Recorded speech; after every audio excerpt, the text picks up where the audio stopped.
saya pribadi dan Pak Erik di sini bekerja itu bukan hanya karena diberikan kuasa atau diberikan imbalan jasa hukum. Selayaknya semua orang yang bekerja pastilah mendapatkan imbalan, ya. Tapi kami juga mengedepankan yang namanya hati nurani. Ketika sesuatu persoalan atau perkara yang kami tangani dan kami rasa sudah tidak bersesuaian dengan hati nurani kami, maka kami tidak perlu waktu lama-lama untuk mengambil sikap.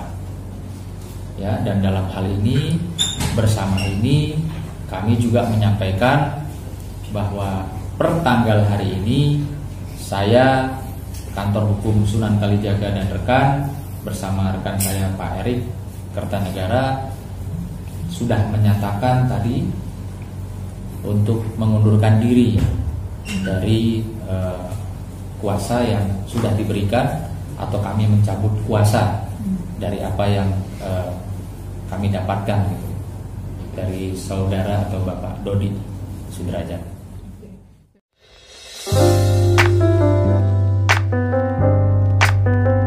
Diberikan kesehatan oleh Allah Subhanahu Wa Taala untuk bisa berjumpa. Pertama-tama ada beberapa poin dan hal yang terkait dengan peristiwa atau persoalan kegaduhan antara Pak Dodi dan Pak Faisal yang perlu dan harus kami lakukan klarifikasi.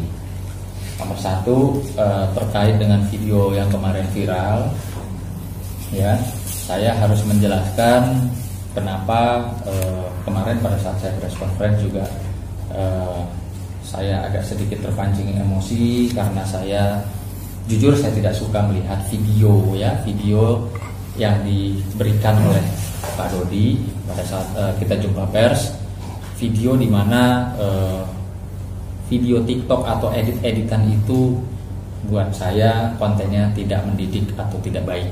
Nah, itu yang membuat saya terpancing. Ya, dalam hal ini juga perlu kita klarifikasi bahwa kami selaku kuasa hukum memang tidak mau atau tidak ingin melihat persoalan ini ke belakang. Jadi pada hari kami menandatangani surat kuasa dengan Pak Dodi, memang kami sepakat untuk tidak melihat persoalan ini ke belakang atau dari awal. Karena apa? Kami tidak ingin nanti malah menjadi memancing emosi dan hal-hal yang tidak diinginkan. Jadi pada saat itu kami beriktikad baik dan berniat baik. Hari itu adalah hari bagaimana ke depan kami berupaya untuk bisa menjembatani kedua belah pihak, ya. Namun demikian Pak Dodi kemarin di press conference memperlihatkan video tersebut yang jujur saya selaku seorang bapak juga tidak suka melihatnya. Itu satu. Kedua, mungkin Kang Erik ada yang mau ditambahkan dalam peristiwa hal kemarin. Jadi begini, kami selaku kuasa hukum, saya dan Pak Sunan, katakanlah diskusi dengan klien kami Pak Dodi, dari hasil diskusi itu, dan katakanlah ada beberapa data maupun dokumen yang kami terima itu disampaikan kepada kami selaku kuasa hukum. Dari situlah kami memahami itu dan sepenuhnya disandarkan atas data dan dokumen yang kami peroleh itu, gitu. Sehingga kami menyampaikan itu dalam arti kiasan yang lebih luas, pengertian siapakah yang memviralkan. Artinya buka dulu topeng di sini bukan secara letterless atau harafiah, gitu. Pada saat itu yang memakai katakanlah bungkusan apa gitu ya, yang itu kita ketahui bahwa itu adalah almarhum Bibi. Namun kita lebih fokus kepada siapakah yang memviralkan, itu yang pertama. Dan yang kedua, siapakah pemilik atau yang mengutarakan kalimat yang keterkaitannya dengan nama daripada klien kami Dodi. gitu. Jadi itu yang mengedit juga gitu. Nah, kita lebih cenderung konstruksi hukumnya itu adalah ke arah sana. Jadi bukan literal atau secara harafiah yang memakai topeng itu, tapi adalah siapakah di balik ini. Topengnya itu maksudnya di situ. Kiasan. Yang memperkirakan, yang mengedit, yang memiliki kalimat atau suara itu yang perlu kami klarifikasi di sini gitu. Itu yang pertama. Dan sisi yang kedua, bahwa kami selaku kuasa hukum tentunya juga berupaya yang terbaik dalam arti kata pengacara yang baik atau setidaknya kami gitu memiliki atau mempunyai prinsip bahwa perdamaian itu adalah satu hal yang baik. Jadi lawyer yang baik adalah lawyer yang bisa mendamaikan para pihak. Oke. Jadi saya sambung. Baru 2 hari saya menerima kuasa ya dari Pak Dodi, yaitu jatuh pada hari Kamis ya. Pada hari Kamis. Lalu alhamdulillah karena juga kami memiliki niat yang baik ya dalam persoalan ini, Allah Subhanahu wa taala, Tuhan memberikan jalan saya untuk bisa bersilaturahmi dengan Pak Faisal dan Ibu kemarin pada hari Minggu. Artinya kami kemarin bertemu ya, saya perlu klarifikasi, bukan di tempat Pak Dodi atau bukan di tempat Pak Faisal, bukan di tempat Pak Dodi, dan juga bukan di tempat saya. Tapi saya harus klarifikasi bahwa tempat tersebut adalah di sini, di mana saya rasa ini adalah tempat yang netral. Di sini tempat rumahnya ibu-ibu atau emak-emak se-Jakarta Barat ya Bu ya. Ini betul. Rumahnya Ibu ya, difasilitasi untuk kami bisa bertemu, sehingga tidak ada yang merasa kenapa saya harus ke sana, kenapa nggak dia yang ke sini gitu ya. Dan alhamdulillah pertemuan kemarin sama-sama baik dan kami tidak saya dan Pak Faisal beserta keluarga tidak membicarakan persoalan hukum, tapi lebih kepada bicara mengenai kabarnya Gala sekarang saat ini dan kedepannya rencana-rencananya seperti apa. Di situ kita bicara kekeluargaan ya, tidak ada kaitan dengan persoalan hukum. Bahkan saya juga tidak mau tahu bagaimana sih awalnya ya, karena buat saya menceritakan awal mungkin saja orang ada hal-hal yang tidak enak sehingga nanti bisa kembali emosionalnya, maka bukan itu. Nah, perlu diketahui juga saya menemui Pak Faisal itu dengan itikat baik, silaturahmi, dan membawa sinyal perdamaian. Karena saya sebelumnya saya tanya sama Pak Dodi, ini harus segera diakhiri. Saya selaku penasehat hukum menasehati Bapak supaya tidak berlarut-larut kegaduhan ini atau miskomunikasi ini menjadi konsumsi publik atau tontonan masyarakat yang tidak mendidik. Karena Pak Dodi pada saat itu bilang, ya Mas Sunan, saya siap kalau untuk berdamai segera, tapi saya minta pemulihan nama baik saya. Oke, targetnya adalah itu, sehingga saya dengan nawa itu yang baik, dengan bismillah saya menemui Pak Faisal.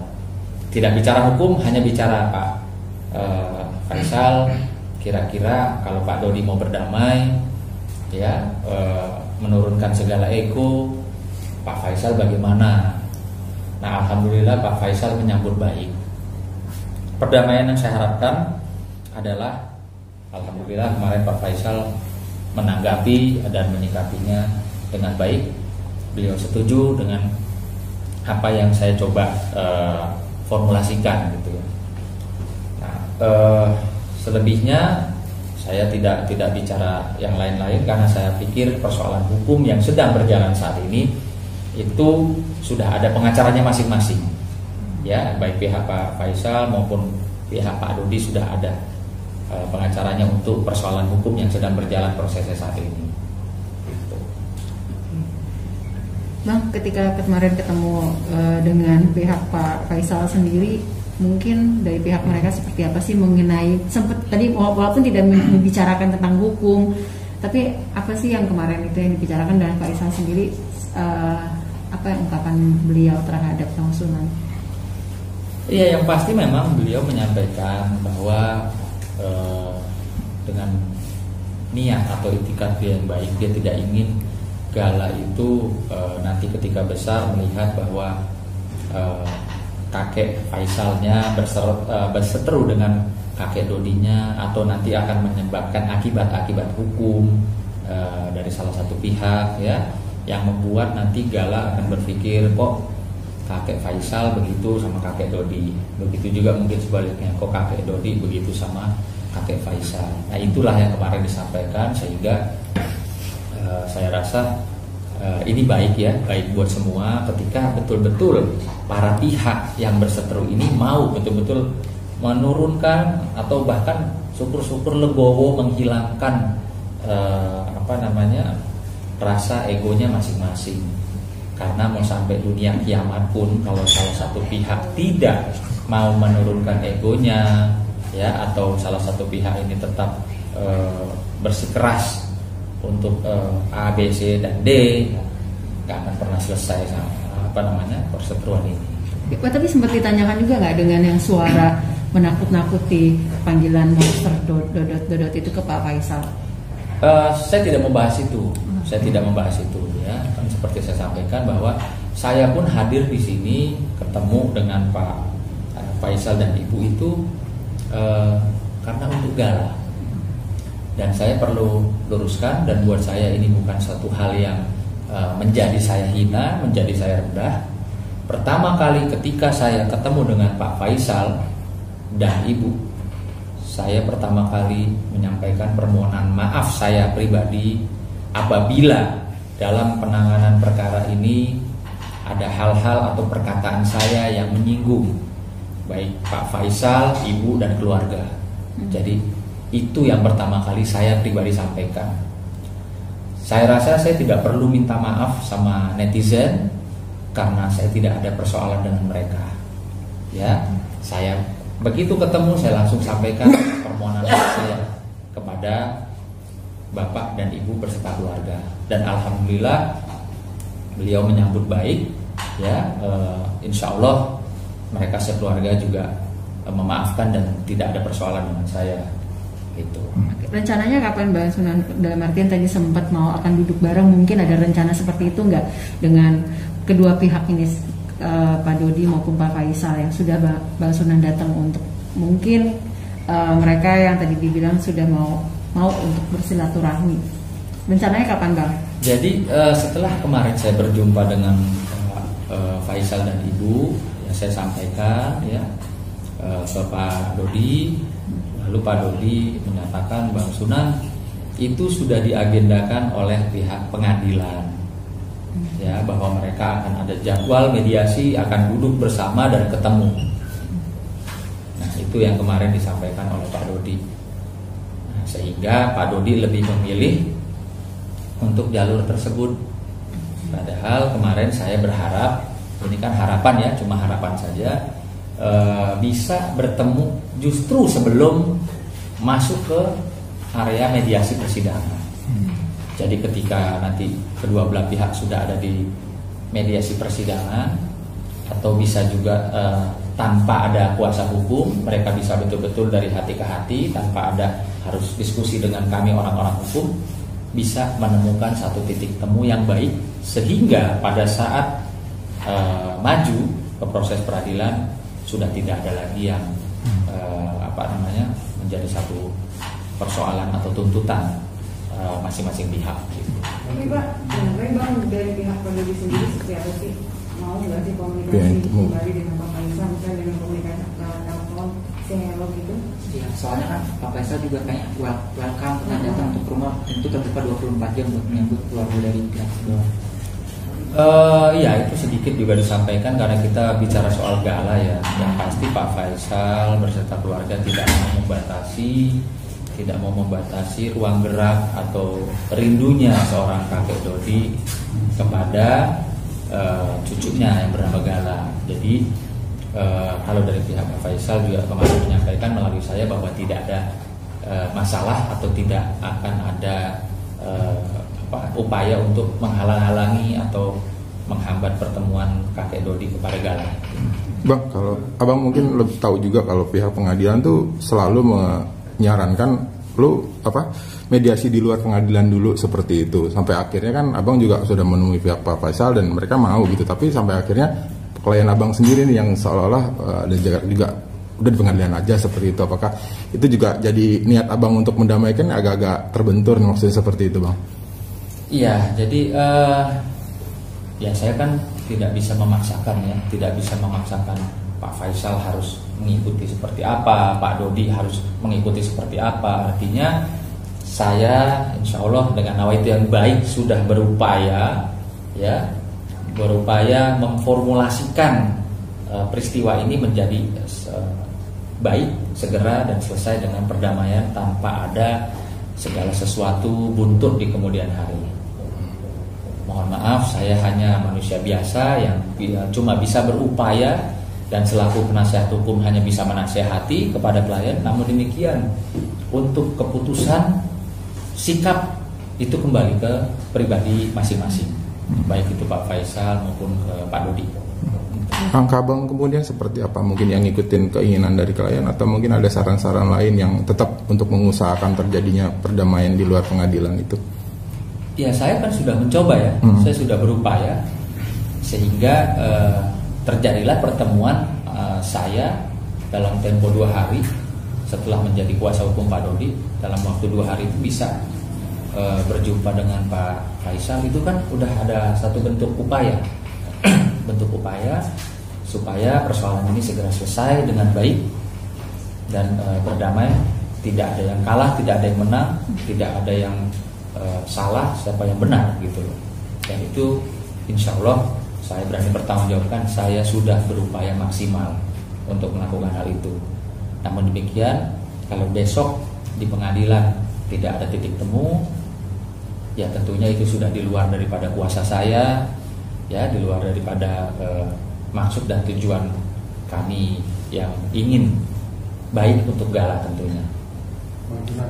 Setelah ketemu Pak Haji Faisal sendiri, berarti rencana untuk melakukan gimana? Karena mungkin mau mengedepankan perdamaian ini. Oke, kita jawab yang terkait dengan adanya kemarin. Silakan. Jadi kami dalam kapasitas atau selaku kuasa hukum, salah satu fungsi ya atau katakanlah tugas dari kuasa hukum itu kan memberikan pencerahan kepada kliennya. Nah, setelah kami mempertimbangkan secara bersama, gitu, kami memberikan saran kepada klien kami, Pak Dodi, apakah sebaiknya menghindari terlebih dahulu hal-hal yang mengarah kepada upaya hukum. Yang paling utama itu adalah coba mencari sebuah titik temu, dan yang namanya mediasi itu sendiri tidak harus berada di pengadilan. Hukum juga atau peraturan juga mengatur hal itu, gitu loh. Ketika ada titik temu, ada sebuah mediasi yang sama-sama disepakati yang bisa dibawa ke pengadilan, itu pun diatur, gitu. Nah, kami lebih cenderung mengarah ke arah sana, gitu, supaya hal ini bisa saja ketika ada suatu perdamaian, ada sebuah hal yang bersifat kondusif untuk dibawa ke pengadilan. Ya, saya kira itu kan juga salah satu upaya hukum yang mungkin itulah terbaik, gitu. Itu menempuh jalur kekeluargaan. Betul. Jadi kita akhirnya berembuk untuk mengurungkan hal ke arah sana, upaya hukum. Karena kami melihat ke depannya ya, yang terbaik untuk Gala, gitu. Apa jadinya nanti katakanlah Gala sudah dewasa, sudah besar nanti, gitu. Ketika sudah dewasa, menilai kok di antara kakek-kakeknya ini yang saya yakin dan percaya, gitu loh, bahwa kedua kakek ini pasti memiliki rasa sayang yang sama, yang tak ternilai untuk Gala, ya kan? Kok saling lapor, gitu. Nah, itu kita mencoba memberikan pencerahan kepada klien kami, ke Pak Dodi. Dan akhirnya Pak Dodinya sendiri gimana Pak? Menerima, mengikuti saran dari Pak dari pihak. Jadi gini, ada nasihat-nasihat kami selaku nasihat hukum Pak Dodi, ada yang beliau bisa ikuti, bisa terima, dan mungkin juga ada yang beliau masih pertimbangkan, dan mungkin juga ada bahkan mungkin saja yang Pak Dodi tidak setuju ya. Nah, tapi itu kan kembali lagi dapat dipastikan bahwa saya pribadi dan Pak Erik di sini bekerja itu bukan hanya ya karena diberikan kuasa atau diberikan imbalan jasa hukum. Selayaknya semua orang yang bekerja pastilah mendapatkan imbalan ya, tapi kami juga mengedepankan yang namanya hati nurani. Ketika sesuatu persoalan atau perkara yang kami tangani dan kami rasa itu sudah tidak bersesuaian dengan hati nurani kami, maka kami tidak perlu waktu lama-lama untuk mengambil sikap ya. Dan dalam hal ini, bersama ini kami juga menyampaikan bahwa per tanggal hari ini saya, kantor hukum Sunan Kalijaga dan rekan bersama rekan saya Pak Erik Kertanegara sudah menyatakan tadi untuk mengundurkan diri dari kuasa yang sudah diberikan, atau kami mencabut kuasa dari apa yang kami dapatkan gitu, dari saudara atau Bapak Dodi Sudrajat. Berarti yang dicabut ini adalah yang untuk kasus yang kemarin ya Bang? Yang berkaitan dengan tugas yang diberikan kepada saya. Jadi kita ini bukan diberikan tugas untuk peradilan ya. Tapi ada tugas-tugas yang lain yang belum mungkin saja dijalankan oleh rekan saya Bang Milano. Nah, itulah tadinya ya, saya juga berupaya bagaimana caranya untuk bisa segera selesai dengan baik. Keputusan mundur sudah disampaikan ke Pak Dodi mungkin Bang? Sudah saya sampaikan. Tanggapannya sendiri Bang, Pak Dodi? Tanggapannya baik. Sebentar Mas, sini Mas. Jadi handphonenya sini ya. Jadi saya kira lagi pasukan ya. Iya, pada jam 11 lebih 28 menit hari ini saya menyampaikan, saya tadi minta waktu sama Pak Dodi, tapi Pak Dodi tidak ada waktu untuk berjumpa dengan kami, sehingga ya bersama melalui via WA sementara saya menyampaikan pengunduran diri saya.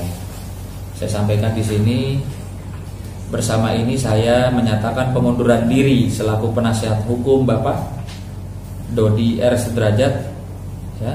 Adapun surat pengunduran diri dan pencabutan kuasa resmi akan kami kirimkan ke kantor hukum Bapak Milano SHMH. Terima kasih. Dan alhamdulillah beliau juga sudah jawab, ada jawabannya. Saya bacakan. Assalamualaikum warahmatullahi wabarakatuh. Yang terhormat Bang Sunan Kalijaga, dengan adanya pernyataan pengunduran diri Bang Sunan selaku penasihat hukum saya, bersama ini saya menyampaikan terima kasih sebesar-besarnya atas bantuan hukum yang Bang Sunan berikan kepada saya. Dan selama Bang Sunan menjadi kuasa hukum saya, dengan ini saya meminta maaf jika ada salah, baik sikap maupun perkataan saya yang kurang berkenan di hati Bang Sunan. Dan saya juga meminta maaf atas situasi yang tidak nyaman untuk Bang Sunan dan keluarga akibat Bang Sunan menjadi kuasa hukum saya. Semoga hubungan baik yang sudah kita jalin bersama tidak memutuskan silaturahmi antara Bang Sunan dan saya. Sekali lagi saya ucapkan terima kasih yang sebesar-besarnya kepada Bang Sunan Kalijaga.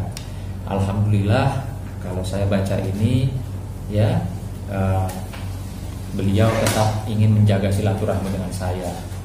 Dan memang itu siokianya seperti itu, karena urusan kuasa hukum dan kliennya itu adalah hal terkait dengan pekerjaan, bukan masalah pribadi. Gitu ya. Bisa dilihat teman-teman. Tanda